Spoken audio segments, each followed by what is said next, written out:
Hey guys, how's it going? I'm doing good. This one else is coming from Al Jazeera America. U.S. agrees to military talks as next step with Russia on Syria. Analysis is shift in tone could signal that ISIL has pushed Washington toward compromise with Moscow. White House signals its support for direct military talks with Russia over crisis in Syria on Friday. Says it hoped the two could find common ground against the Islamic State in Iraq and the Levant ISIL, despite fresh reports that Russia had sent fighters planes to Syria to bolster the regime of President Bashar al-Assad. I believe this is the United States president, but the president believes that mill-to-mill conversation is an important next step. Secretary of State John Kerry Friday, speaking at a meeting in London, says, and I talk hopefully, and I think hopefully will take place very shortly.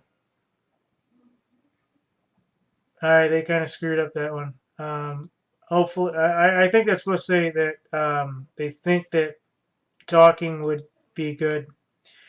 But anyways, you saw that. That was messed up. Kerry's comment marked a sudden shift in tone of Obama administration, which has repeatedly admonished Moscow in the past few weeks over reports that President Putin, sorry about that, Russian President Vladimir Putin, had deployed Russian troops and heavy weapons, including T-90 tanks and armored personnel carriers, to an airbase in Latakia, Syria, which we just covered, that he expanded. And this could further escalate the conflict. Its military buildup on behalf of Assad, who the U.S. opposes, could further escalate the conflict and runs the risk of direct confrontation with the United States. Drones and fighter jets currently striking ISIL positions in northern Syria. So, also Friday, U.S. Secretary of Defense Ash Carter spoke by phone. Russian counterpart, I've talked about this guy before, Sergei Shoigu, who first time since Carter assumed his position in February. The thrust on the phone call was mechanisms for deconfliction in Syria. Pentagon said in a statement suggesting the newfound willingness on Washington's part to engage directly with Moscow. So I'm trying not to read all this, but this is more info than I've read in the past, and I apologize. I don't mean to take anything from any of these people who put up their part on this.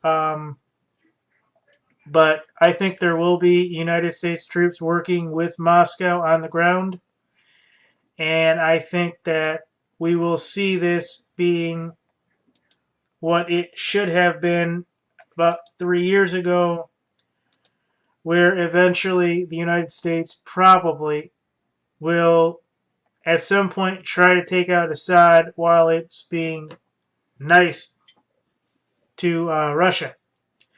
So it'll beef up its military in the region, and then it'll try to take out Assad, and then Putin will be like, no, you're not going to do that. F you. No. And then that's when all hell breaks loose and we're supposed to get nuked. But none of that shit's happened yet, so we'll see where this goes.